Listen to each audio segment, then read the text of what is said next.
Hi everyone, today I'm going to show you how to create an interactive before and after image comparison section. If we scroll down to this awesome reference store, you'll see they have this colors to match your style section. You can grab this little handle in the middle and drag the slider left and right so the customer instantly compares the different products at the same time.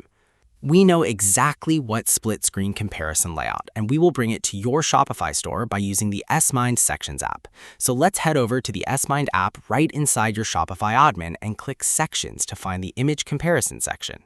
And we're going to browse their sections library. Keep an eye out for that layout you see. It looks exactly what we want. Just go ahead and click that Install button and click Customize it.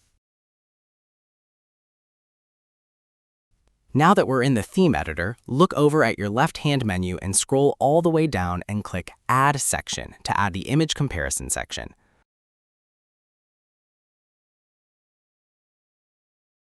Click on that main section in your left menu to open up all of its settings on the right side of your screen and type in your own custom heading. Change the description. You also need to change the style of the button and add the URL links that match your brand style. Under the media settings, I think we don't need to change anything because it's already set up properly at the beginning. Okay, now we need to add the image. Click on the first image block. It originally says Before. Click Select Image and upload your first picture and then change a new name into the label field so the customer knows exactly what they're looking at. You can also change the corner radius for this label to be rounded.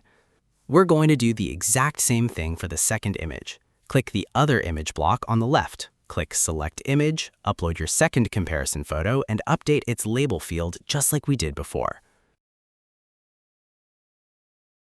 To make this section really stand out, let's change the background color. Back on the left menu, click the Color block.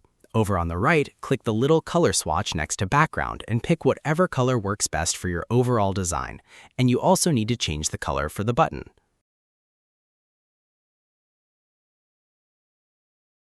Before saving your changes, make sure you check how your new interactive slider looks on both desktop and mobile views by clicking the device icons right at the top center of your screen. Looking good? Awesome. Go ahead and click the Save button in the top right corner right now. And that's it. We're done. And thanks for watching my video and see you at the next one.